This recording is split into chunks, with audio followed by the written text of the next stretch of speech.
turn to the book of Revelation. And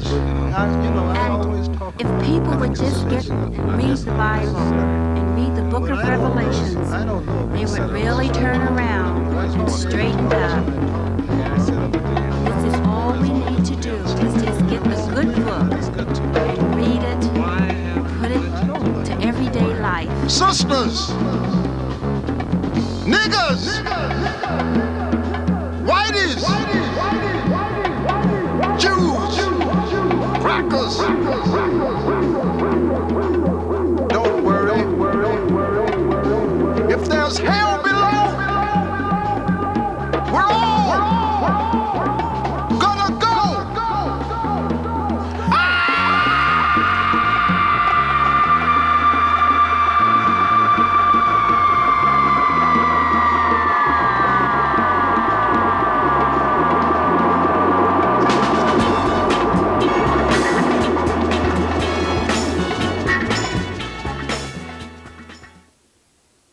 Hello, Austin. I'd like to thank you for allowing me into your homes for this 18th edition of Esoteric Science Roundtable. This is a live call-in show, and we will be taking calls to discuss today's topic at around 35 or 40 past the hour. The topic of discussion for this program is the origin of evil. Evil is a complex issue for humanity and causes much thought about the hows and whys of evil. We can understand and trace evil back to its roots to a certain degree. Evil also takes place at different levels at any given time. First, on the largest scale as it relates to humanity, is what is termed cosmic evil.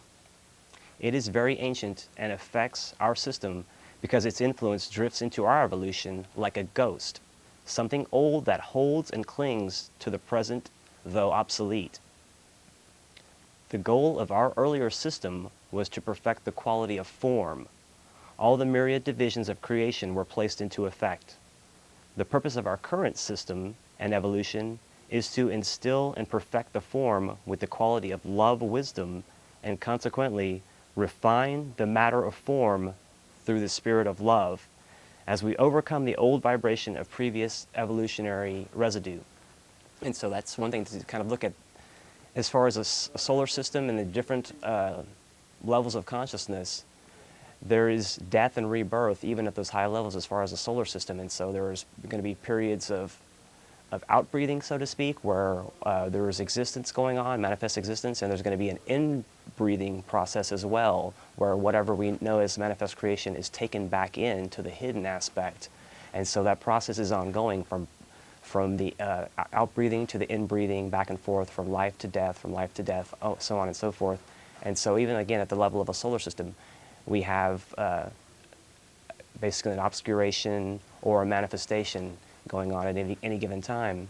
And again, the first solar system that is included as far as our human development, we manifested the quality of form. So all of the form, everything that has form, humans, mineral, plant, animal, and even the forms as high as stars that we can't see as well because of the limitations of our human vision and our human senses.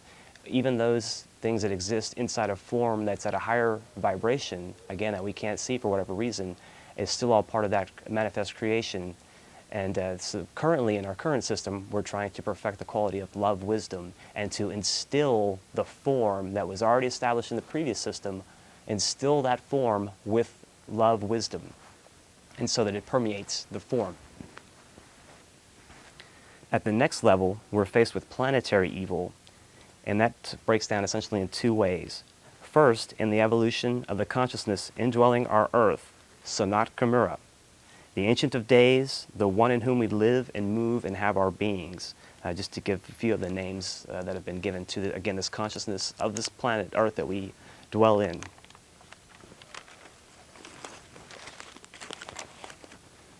Our planet has to overcome old rhythm to move towards its own perfecting. Make no mistake, we are an influential force in this larger process as well, whether we consciously are aware of the fact or not.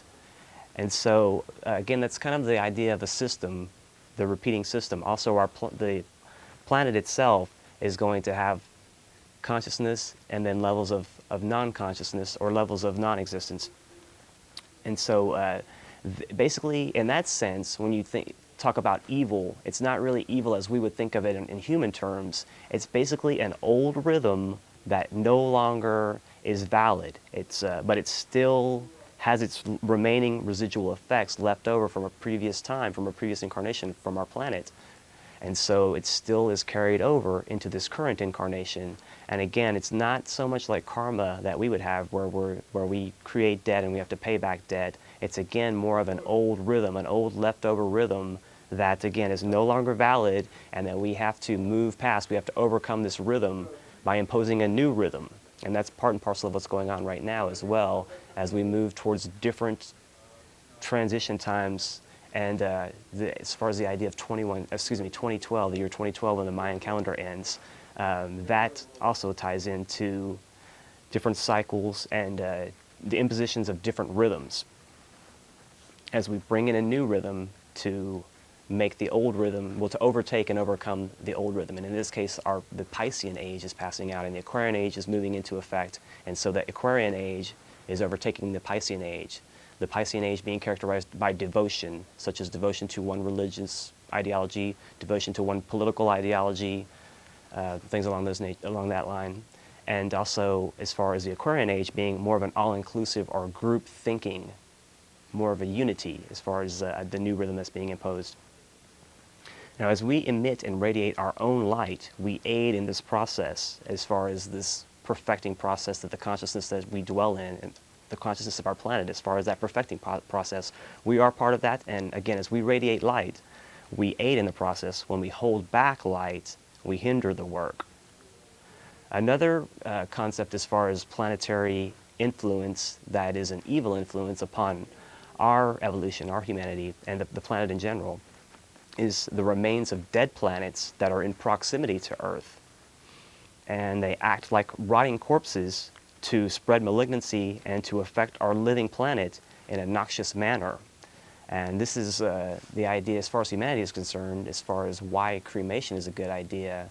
Because when you have all of these bodies placed in the earth, all over the earth, the rotting bodies tend to breed disease. They tend to have impurities, imperfections, and that process of rotting, that process of returning back to the earth, does tend again to spread disease and malignancy, and that does affect humanity, and it filters down into disease and things along those lines.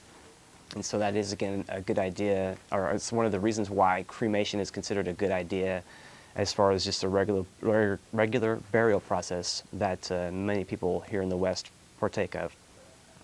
But again, the idea that there are planets that are dead planets that are no longer hold life, and their rotting corpses, so-called, so to speak, still have this residue, this noxious drift, if you will, that comes and influences our livingness, our planet. And two examples of that would be the Moon and Mars, that they've already had their life cycles pass through their through their planet in a previous time. And so they're now devoid of a current life cycle, and the residue, the remaining globe that we see when we look up in the sky, for both these planets concerned, is really no better than a corpse. And that's one thing to consider too, that in the far future, before we've finished our Earth evolution as humans, there will come a time when we'll look up in the sky and the moon will no longer be there, because it will have rotted, it will have dissipated to the point where it won't be visible to our human eye anymore. And again, it's just to the analogy of it being like a corpse. It is rotting, and so again, one day it will rot to the point where we will no longer notice it up in the heavens. Now, if we consider within our own human evolution, when we first attained individualization in a particular period of history, we became self-conscious, as well as what we already had, which was consciousness of God, of a spiritual world, and that we had this connection to the spiritual world. We still interacted within the spirit, and we still were, as far as the makeup of our bodies, were more primarily spirit as opposed to dense matter.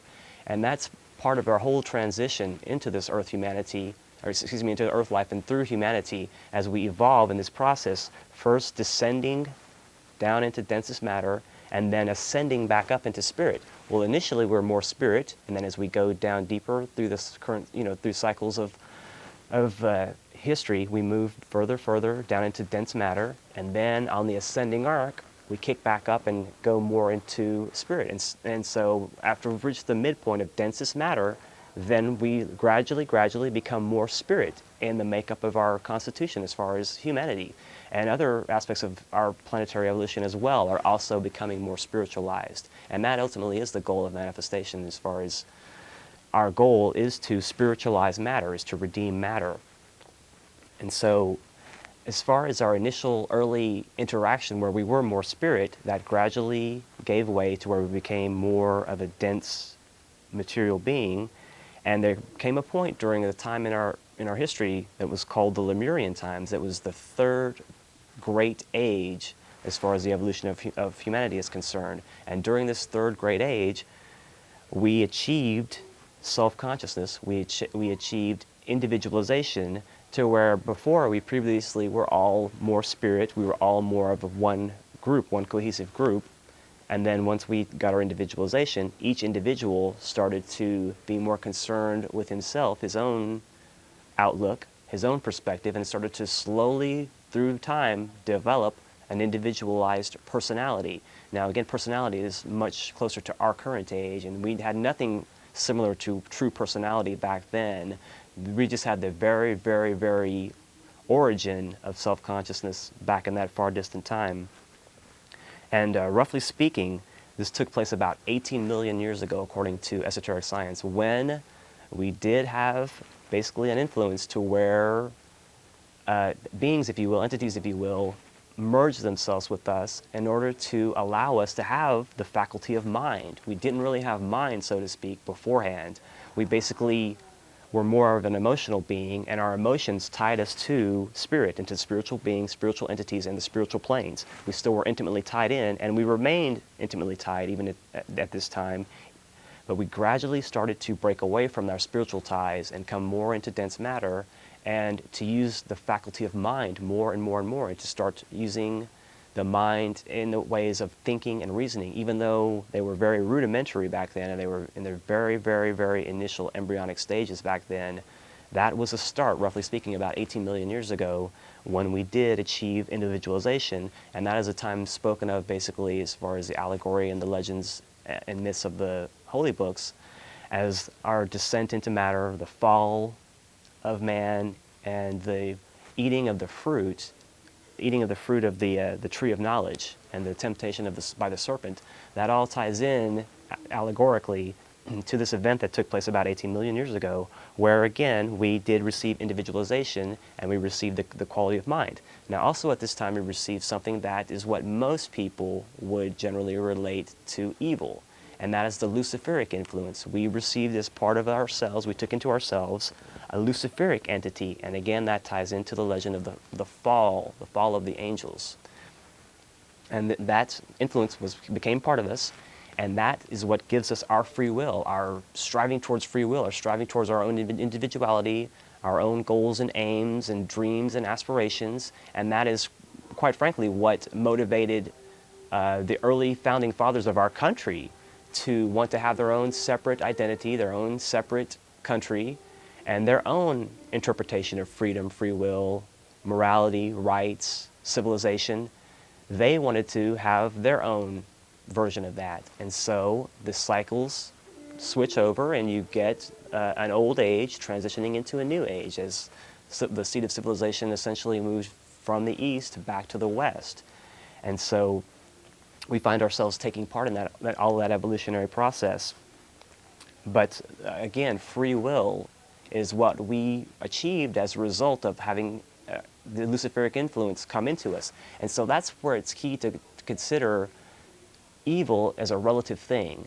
This Luciferic influence is, you could consider it a negative influence if we let it take over and reign in our lives, if we let that become our basis of thinking. And so if we always are looking out for the individual self, we're always looking out for ways that we can help ourselves, and are thinking materialistic, selfish thoughts, then we tend to be thinking more along the Luciferic lines and not thinking as a one humanity, which is the real key for what's going to push us into this Aquarian age. That thinking as far as universal thinking, group thinking. We see that more so and more so coming to the fore, and that's what's going to propel us past this Luciferic influence as far as we become more group conscious. Now also, the ideas of enlightenment and illumination also are tied into the idea of a Luciferic influence. And all knowledge is not bad, it just depends on how it's used. Motive is the key in this situation, and whether that's exercising a form of white magic or black magic, using the Force as in Star Wars, it all boils down to motive. Your motive is what's going to determine how this neutral energy is pushed out and propelled. And so if we use knowledge and intellect for our own selfish ends, then that becomes a Luciferic purpose. That becomes a selfish purpose, a materialistic purpose, and that's against God. And so, again, we need this influence. It's part of our human evolution. We needed this impetus. We needed this instilling of these qualities so that we could get down into this dense material plane and find our way back into spirit and find the way to refine this dense physical vehicle with spirit, to fill our house, so-called, with spirit. And that is definitely the trick as far as learning the lessons of this earth school.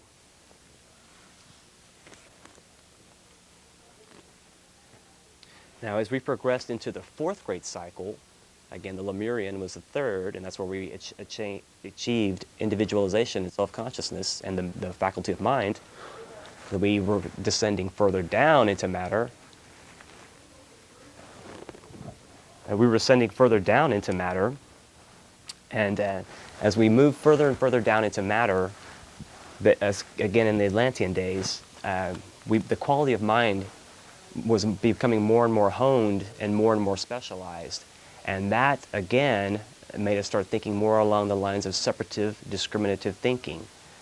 Again, as the quality of mind started to become more prominent and dominant in humanity, as we started noticing differences through the discriminative faculty of mind, we started judging what is better, what is not, who is better or who is not, what is enough or what is not enough. And the selfish materialistic thinking associated with this sort of judging came into play, started to set in and become increasingly more important as time went on, until it reached such a point of tension and to such a fevered pitch that there was a great battle, and it exploded into a tremendous war between good and evil, or between darkness and light, between the Black Lodge and the White Brotherhood. Now, this conflict resulted in the final cataclysm that drove the last part of Atlantis called Poseidon or Poseidonus, far below the depths of the Atlantic Ocean. And so again, as we became more discriminative in our thinking, and we started thinking more along the lines of me, and not so much along the lines of group thinking, and as far as our spiritual origins, this quality of mind kicked in to the point where we were very selfish, and in one way that really was the most selfish condition that had ever really existed on the planet at that time, and that is why this great war, it escalated into this great war to where the two opposing factions, good and evil if you will, took sides against one another, and there was a physical confrontation that took place, and then you see the last portion of Atlantis subside below the depths of the ocean, and then the remaining members of this continent drift over, and then the knowledge spreads to the east, and you see civilization rising in the east. And the remnants of these people make their way over to the east. And again, they're carrying with them, and in their evolution, karma. They're carrying all of what they accrued as far as the debt that they're going to have to pay later because of their selfish materialistic thinking. They have to move away from that and eventually pay back for the lifestyles that they lived back then that culminated in this sinking of the last portion of Atlantis. And so again, we find ourselves sinking more and more into dense material nature. More and more we get away from spirit and more into matter. And this is an ongoing process, again, as we go on the descending arc down into densest material matter before we can finally make our way back up the ascending arc, back into a more spiritual existence. And so at this time, during this age, during the post-Atlantean era, which is also known as the Aryan era, we retain some sense of our dim clairvoyance from the previous times when we could communicate and act with the spiritual worlds, and we had that interaction. We could communicate with the spiritual worlds. We've lost that faculty as time went on, and we've reached our densest point of matter, and it's completely left us, well, not completely, but it's obscured itself greatly, and so we aren't aware of it these days very much. But that we had in these early times, in the post-Atlantean times, a dim clairvoyant sense where we still felt our connections to the spiritual world. We still had that clairvoyant sense that attached us and reminded us where we came from. And again, it gradually waned as we came more into material existence.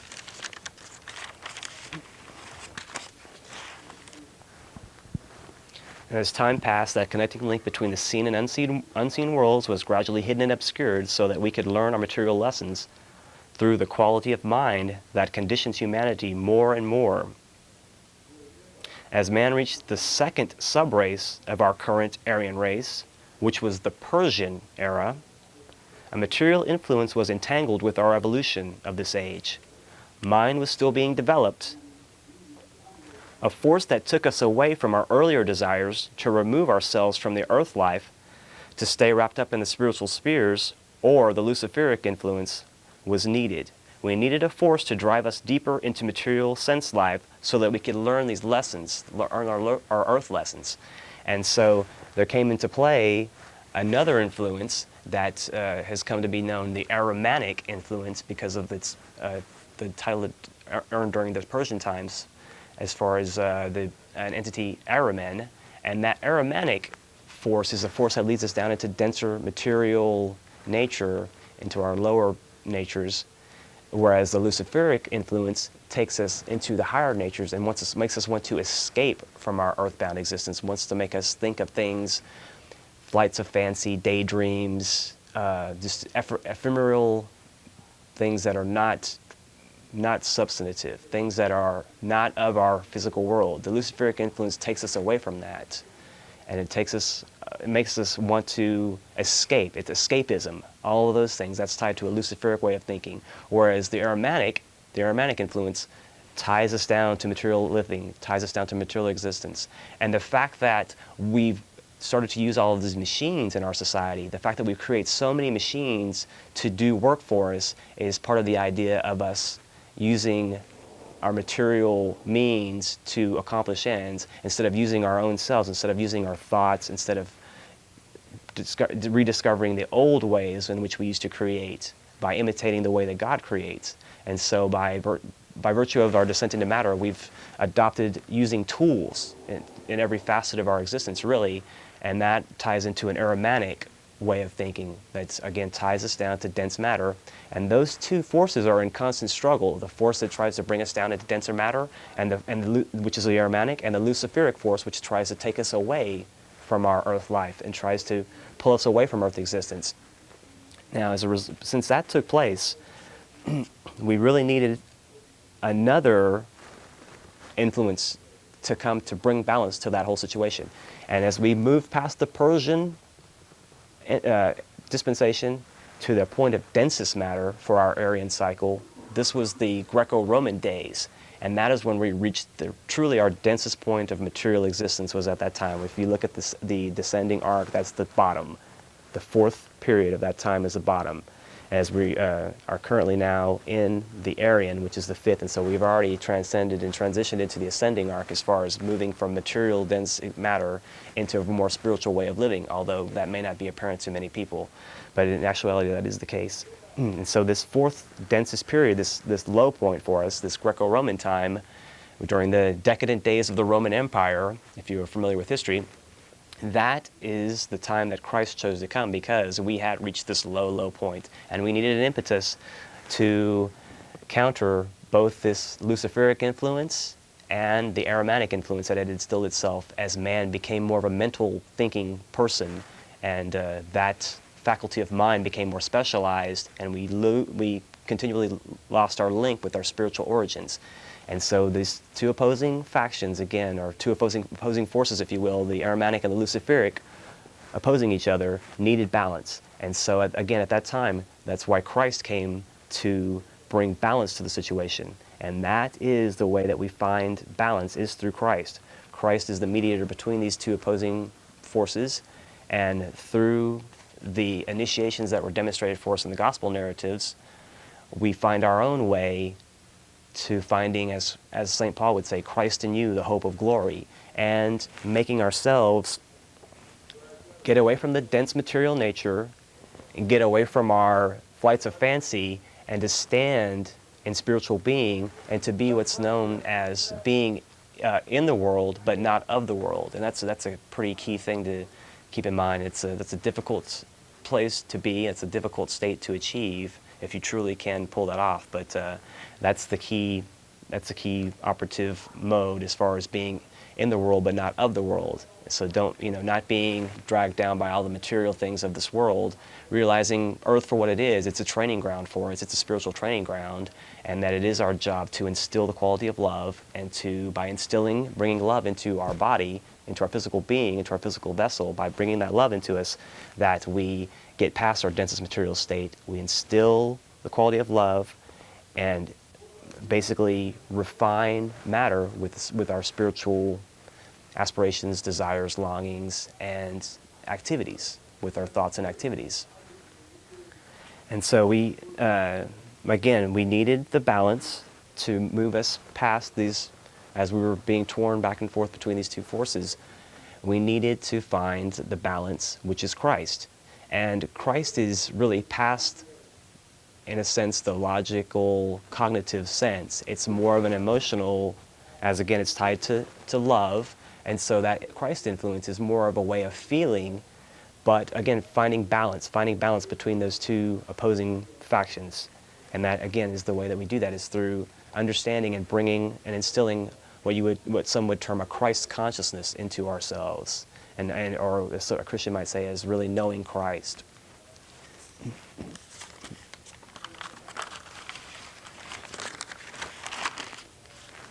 Now again, Christ is the balance, and as he said, if I be lifted up, will draw all men unto me. And that phrase does characterize the work at hand, and that we all are part of this work currently, whether we're knowing of it or unknowing of it.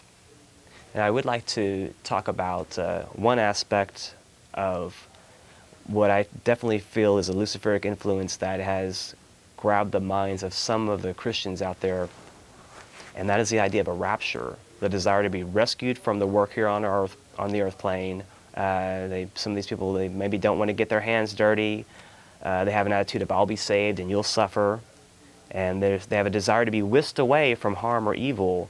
And this basically, in my estimation, kind of just boils down to spiritual laziness. They want to be removed from everything, all the trials and tribulations that are going to take place on this earth, potentially and likely in the future. But we need to be here to take part in this lesson that we have to learn, and karma and reincarnation ties into that very intimately too, that we have these continuing life lessons to learn, and that this consciousness of ours moves from one body to the next, once we become human, from one person to the next. As we are working to perfect these qualities, we're trying to instill the quality of love and perfect and bring our lower nature into a higher being. And again, I feel that the ideas of a rapture, to where people are just going to be whisked away from all of their earthly cares, is a bit of a lazy attitude to take, and that we have work to do, and that to shirk that responsibility, it will eventually catch up with us, I feel, if we do take that attitude. Now, as far as human karma and reincarnation, I am quite amused by people that feel that life is a one-time opportunity, get it right and earn your wings, or get it wrong and eternally burn. These people look around and see what others are doing to measure what they feel they can get away with. And they have the attitude of, well, everybody else is doing it, so it must be okay. And our collective concept of morality and right and wrong is constantly altered and distorted by people feeling that they're doing just enough to earn their heavenly reward and no more. And you can look back even just as recent times, like the 50s, for instance, as far as contemporary community standards in any city in the nation, as far as what the general person on the street would consider or perceive of as moral, just, right, and good, or what is not. And so at any rate, it's all relative ultimately as to what people deem is good or bad. But you can see since the 50s, to use that analogy and example, that our moral ideology has changed. Things that go these days would not have gone back in the 50s, and our ideology is changing constantly as far as what we will accept as far as good or bad. And we see that happening at all levels as far as what the general public is willing to accept and in terms of what they think is good or bad or what is not good or bad, and how much work they're willing to do in their own personal life to either bring goodness into their own life or just to kind of get by and go with the status quo and just be good enough to get by, and hopefully that'll be enough to pass them through the earth school and to earn them their heavenly reward. Now you would think if we only had one life, we would do everything possible. We would do everything possible to live a just and divine life and to give oneself every advantage to succeed and graduate with honors from earth school. But this is usually not the case except in rare instances. But such is the nature of confusion, such is the nature and confusion of evil. So many people, again, it does confound me that people who feel that they have a one-shot time opportunity to get their earth life right and to earn a heavenly reward, that you would think they would be doing everything at every possible waking moment, everything humanly possible to achieve this condition, to achieve whatever terms they need to meet in order to make themselves fit for heavenly reward.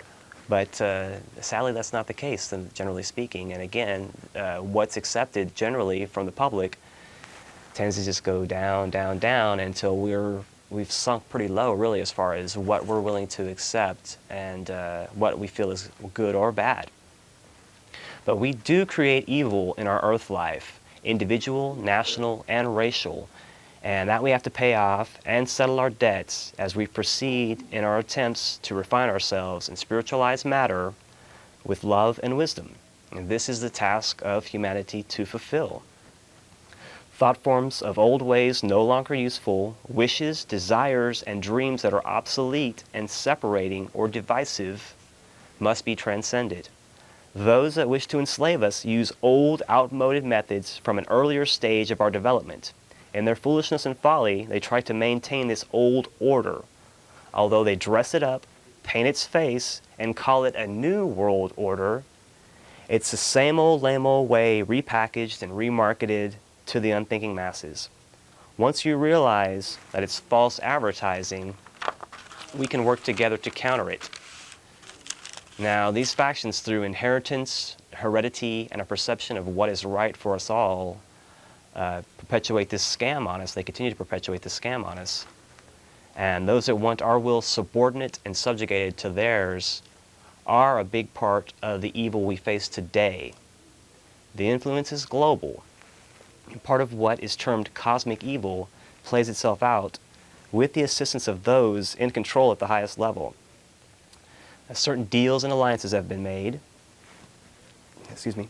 and they've been breached between the factions of humanity and extraplanetary entities that we would generally speak of and call evil aliens.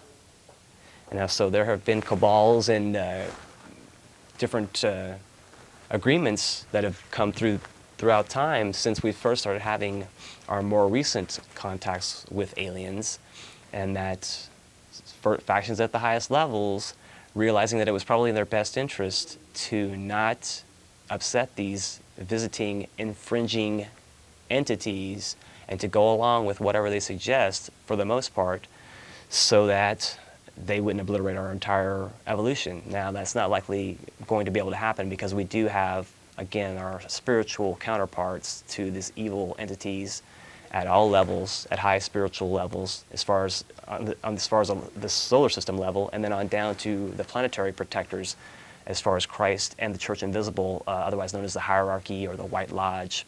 So we have protection, and so it wouldn't be likely that there would be an obliteration of humanity, but the weak-minded and materialistic and selfish rulers of our planets will be willing to go along with a lot of these ideas just to kind of think that they're saving their own necks, and so they're willing to put up with a lot of things that we've come to know as the alien abductions and the cattle mutilations and various other activity that has been attributed to extraterrestrial activity. And so, again, behind the scenes, there have been the allegiances made between these entities and some factions of humanity, and that they do infringe themselves, their will on us. They have no respect for our free will, and quite frankly, food for them is fear, anxiety, confusion, panic among humanity, and that's what they try to get the people that they handle, the so-called New World Order gang, or those that wish to enslave us, as I term them. They try to provoke and get them to go along with their plans so that they can keep breeding this fear. And again, now we have to think of evil in relative terms, because both the factions that have made allegiances, these old money, old family groups that have been around behind the scenes forever and ever, that have been able to amass power, are working with an outmoded form of magic. They're using an old form of magic that's obsolete, it's no longer valid for our time, but they're trying to use it to hold on, tooth and nail to what they've got. And so they've made these allegiances with these entities so that they can swap and exchange technology, swap and exchange privileges amongst themselves. And so these weak-minded people, again, they're evil will have to be considered a relative term, because they're, in their thinking, they're doing what's good because they feel like they need to look over us and their way is the right way, and they need to infringe our will upon us as far as humanity, because they know what's right for us and we're too ignorant and stupid to think for ourselves, is what people think. These groups think a lot of time, and that's quite unfortunate. But this old way of thinking is going to have to pass out so that this new Aquarian influence can come into being, and that will be the predominant influence as far as group thinking and as far as a more of a universal approach, and not how it is currently, where just a handful have amassed power and they're able to manipulate us behind the scenes in the way that they do, through the press, through technology, through medicine and science, and all sorts of propaganda, and many different ways. There's manipulation at many different levels, and we find ourselves victimized by that. Another thing that this old faction is trying to do is trying to impose what, for all intents and purposes, is a literal enactment of revelations for our times. They're trying to make the letter of revelations come into play during our time right now. And that's kind of a scary thought, because if you take the book of Revelations literally and just read it at face value, and just the things that are portrayed in that particular book, they don't really, they make things out to be kind of scary for us, and we might be running into some problems if indeed it were to come out that way. Well, myself, and the esoteric science teaches that the Revelations, and all the holy books for that matter, are not necessarily just literal. They need to be interpreted for what's in the written word there that's evident and obvious, and also they need to be checked out for the inner meaning, the meaning behind the outer words, and both are very relevant, and we need to grasp both meanings of any religious writings.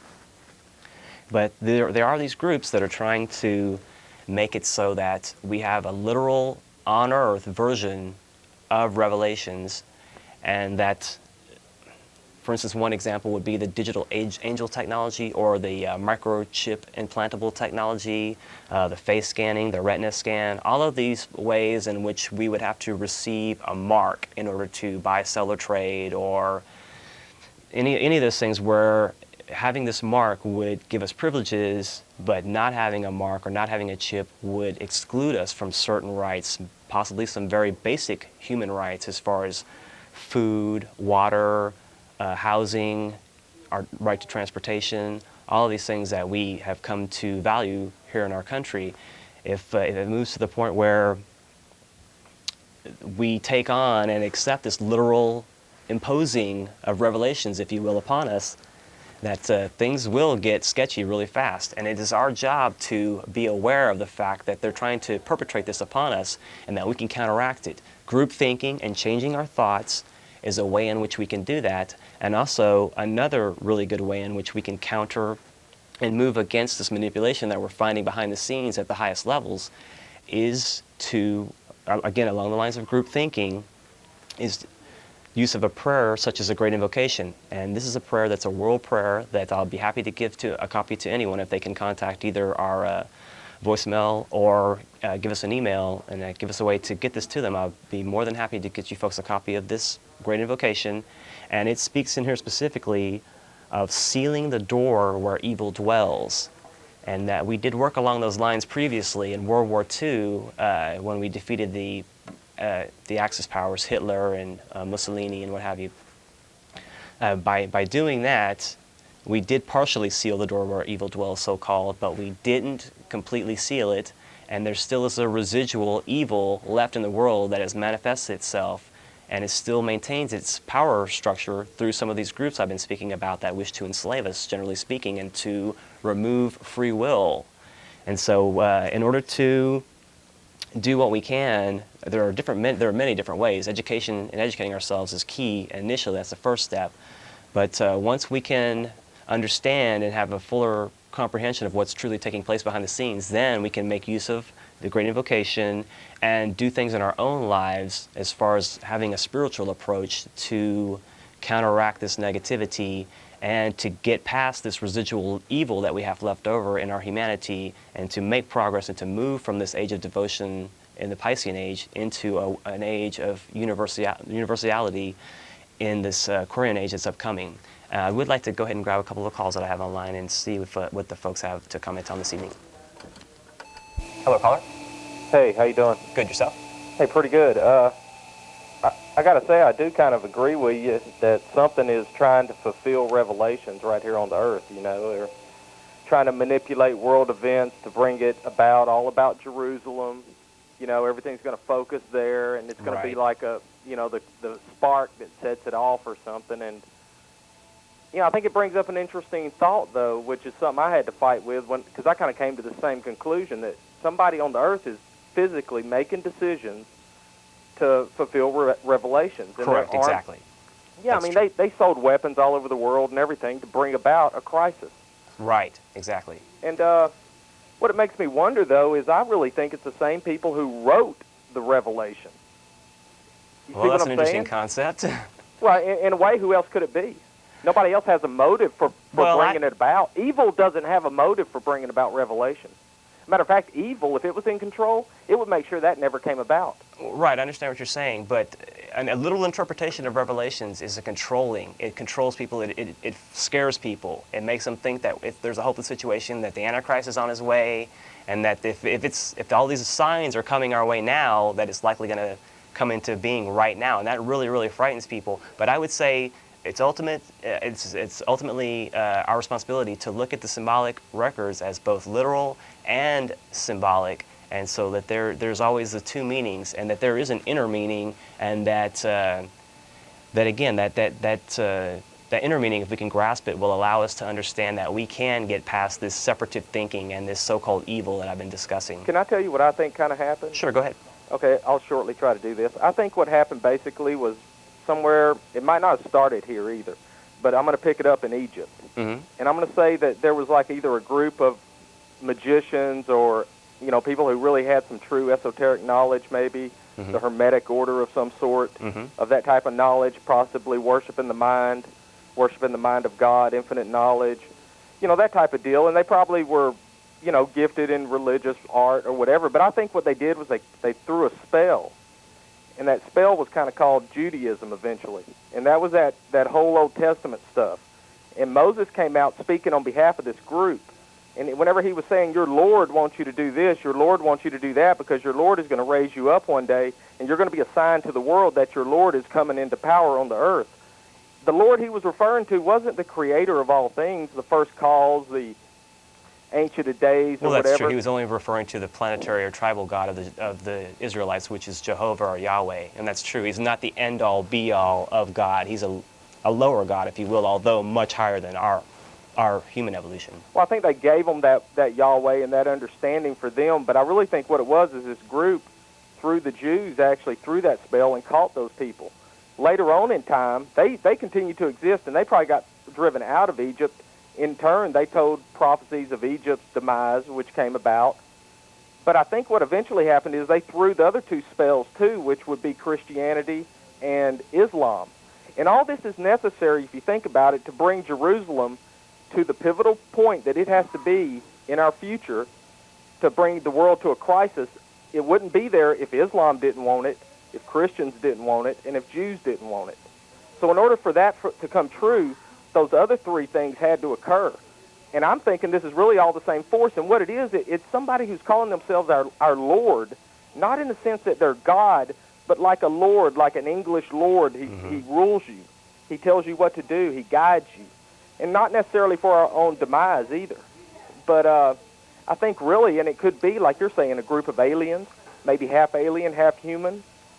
You know, well, I maybe think there's that all kinds of Anunnaki. influences in our evolution. And they might be dispersed all over the world, and that might be why you have powers that can somehow unite, even though their people are totally different. Well, those are interesting comments that you've made. I'm going to have to let you go. I have other Well, calls anyway, online. I was going to say real quick, though, it seemed to come through the Templars. I'm sorry, that's what again? Yeah, the Knight Templars. The Knights Templar. Uh-huh. They picked it up, and they're pretty much the people who brought in all the banking and financial institutions. Well, again, that's true too, prosperity. but there are always different factions, and I've spoken about that in the past about secret societies. There are different motives for different secret societies, and you've got some working for humanity behind the scenes and some against. But I do thank you for your call. I think it came from Islam, though, yeah. I think Islam gave it to the Knights Templar when they were in Jerusalem. I think they made connection with the Islamic I've heard leaders. some of that as well. Yeah, and I believe that Islam set the whole thing in motion as far as the evil that came and broke the Roman Empire, and eventually it's really probably Islam that is that one that's going to overthrow that government, maybe. Well, that's certainly your opinion. Like I don't David and entirely agree Goliath with a you. little bit. But like thank David you. and Goliath.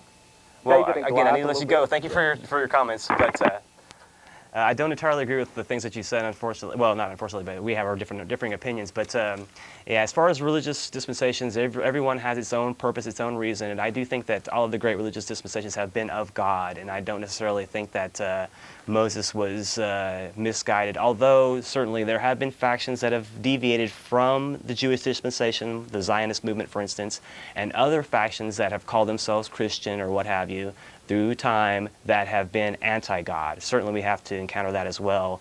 But initially, the initial impetus behind the great religions was a spiritual, holy and good and proper impetus. But it always, a lot of times religion is manipulated to selfish ends, and we see that happen a lot. And so I think that's what's taken place in this instance. But there always are those that are going to manipulate an interpretation for their own ends, and that's why I think that those behind the scenes are trying to manipulate an interpretation of Revelations to try to make it seem as if it's taking place right now here on earth, so that they can frighten and enslave us and feed off of that fear and confusion that they're breeding amongst us here. I'd like to take another call and see what's going on. Hello, caller. Yes. Go I ahead. was just kind of flipping through and I kind of caught a little bit of your show. When you're talking about the groups and the people who are manipulating and trying to, what do you say? How do you put it? You put it in the terms of, I don't know what term you used a second ago, but manipulation on how we should view things. I'm having a really difficult time hearing you. Could you please speak up as much as possible? Yeah, is that a little better? Yes. Okay. Well, you were talking about how there's certain groups out there manipulating Revelations in order for, or making it seem that Revelations is occurring now. Who are the groups that you're specifically talking about? Well, again, there's groups that have been in power for thousands of years that have been able to, because they were the ruling classes, they had control of the access to education, access to... Specifically, are you talking about international bankers? Are you talking about right? Exactly. We're universities talking about throughout all of the those European states that do a lot of preaching through, or do a lot of teaching through preaching in Bible terms and stuff like that. Is that what you're more specific about, or? Well, yes, those factions are being used exactly. Those kind of literal interpretations, as far as the larger denominations, are being manipulated and are trying to bring this idea to the forefront as well. But yes, I would say it's the banking interests, those families, and the families that are some of the royal you realize families. that it's complete speculation is what you're doing.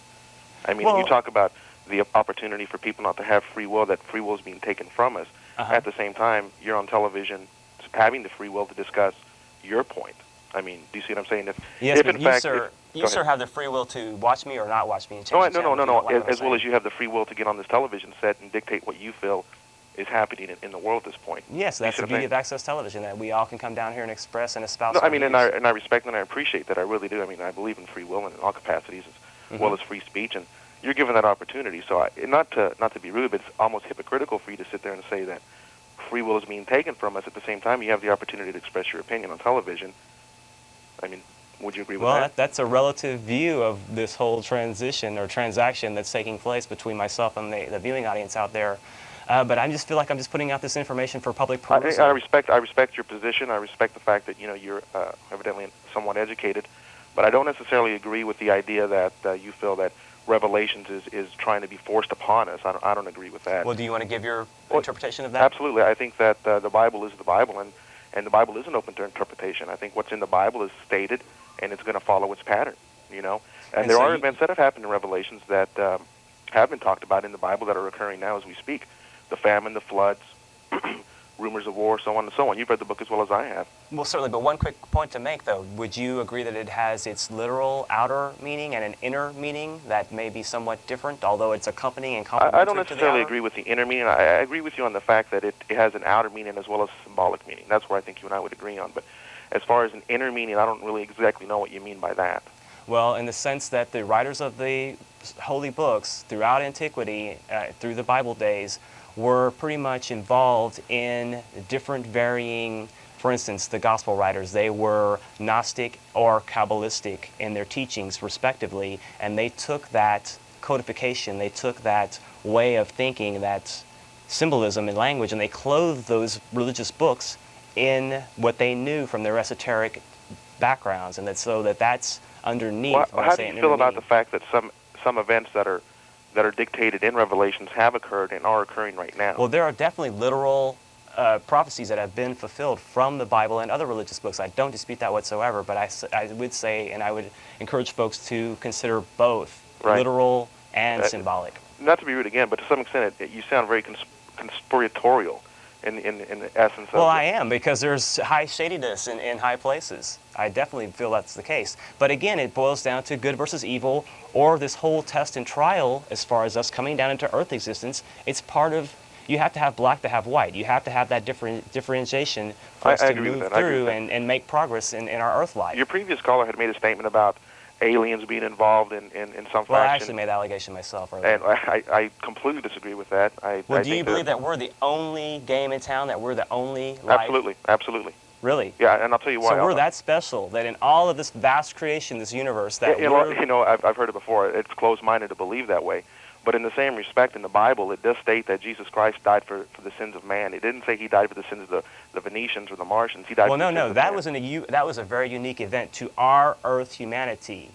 Although it did have cosmic implications as well, I have to say. But there would be a different Savior would appear on a different evolutionary cycle. We could bounce around the idea of whether there's Martians or aliens or whatever the case may be, or whatever the universe may exist that does have life. I mean, that's an entirely different topic. But the reality of it is, there's not any proof of that. I mean, there's not any solid there's relative proof. Okay, even if all the people even if all the people that have had this abduction experience and what have you, even if they're all having a mass paranoia or delusion, that in itself is something that really has to be reckoned with. You know what I mean? So I understand that. I agree with that. So that makes sense in itself too. That you have to you can't just throw that in the closet and just say that's unrelated, because I'm trying to really come across with a whole unified field theory as much as possible and try to tie in all these varying elements into. How does that tie into our human evolution? How can we make use of this whole process that we're involved in to refine matter, to turn our lower nature to become more spiritual, essentially, and to have so-called Christ in you, the hope of glory? One last statement, I'll let you go. Please. I think the reality of it is I think that I think you're misguided. I think you're a very intelligent person, but I feel that you have a ton of conspiracy theories that at the end of the day won't really result into anything. I certainly hope that's the case. I certainly hope that you are right, and I certainly hope that Alex Jones is wrong, and all of these guys on Access that are espousing some of the things that I'm trying to say are maybe going on behind the scenes that I feel are. I hope that that's not the case. I hope that I am wrong. Briefly, let me ask you this. Let me ask you personally. Are you a Christian? Well, I consider myself a follower after Christ. The idea of Christian is kind of taken on some negative terms in some people's estimation. You want to kind of stay away from that? I'm sorry? You want to kind of stay away from that generally? You don't want to be I would say I'm a follower after Christ. Let me just leave it at that. And I believe there's no religion higher than truth. Well, thank you. Okay. Thank you. Have a nice evening. Take care. Hello, caller? Hello? Yes, go ahead. Can you hear me? Do I Yes, go turn ahead. my phone down or my TV down? Hello? Is that You good? there? Caller? Yes. Can you Go hear ahead. me? Yes, go ahead. Okay. I just had a response to the caller right now. Also, you really don't have to look very far to find the proof. The moon. I mean, just looking at the moon, it's so close. There's a big cover-up on the moon alone. I mean, we've got telescopes that could see way into outer space. How come they're never pointed at the moon? How come we have no high resolution? Could you speak up a little bit or speak directly to your phone? I'm having a Yes. little bit difficult. How come we have no high resolution pictures or video of the moon? Well, sometimes they say there's a light thing, a light issue to where they're not able to photograph the moon, but then other times, like for the Hubble, for instance, and then other times they are able to. And other things too, you see some of the pictures that we get back from the Hubble, and you'll see like there's a black portion, like where they like cropped the photo for some reason, where we get to see a portion of it, we don't get to see the remainder. There was just another face on Mars discovered as well, and that's coming out a little bit more. And so there are a lot of things along those lines that I think that people are going to have a difficult time hiding their head in the sand. This Aquarian time that's coming in is a time where all things that are hidden are coming to light, and all the evil that was underneath the surface is becoming more apparent to us. And that's why it seems like things are really, really shaky right now. But it has to be that way to where all this stuff comes to the surface so that we can recognize it for what it is and deal with it. Exactly. And as far as books on the moon, there's Ingo Swann, Penetration is a really good book about the moon. It talks about the conspiracy to cover up the cover-up of NASA photos. You know, there's an atmosphere on the moon. There's a whole dead moon dictum out there, but it's not. It has gravity. It's got a small gravity that can hold down water.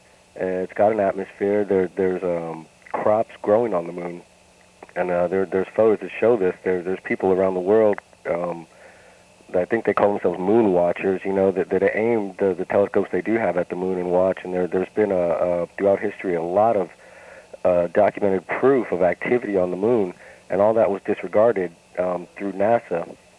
Right, well, they have their own agenda to tend to. I have to let you go, callers. We're Okay, great. Show. Thank you. Take care. Have a nice evening. Hello, caller. If you can finish very quickly. Hey, Corey. I'll just be real quick, man. Sure. When you mentioned group thought and everything like that, yes. It's my belief that perhaps you confuse group thought with interconnectedness. Well, I think it's kind of the same thing. In other words, group thought, in my estimation, is no thought.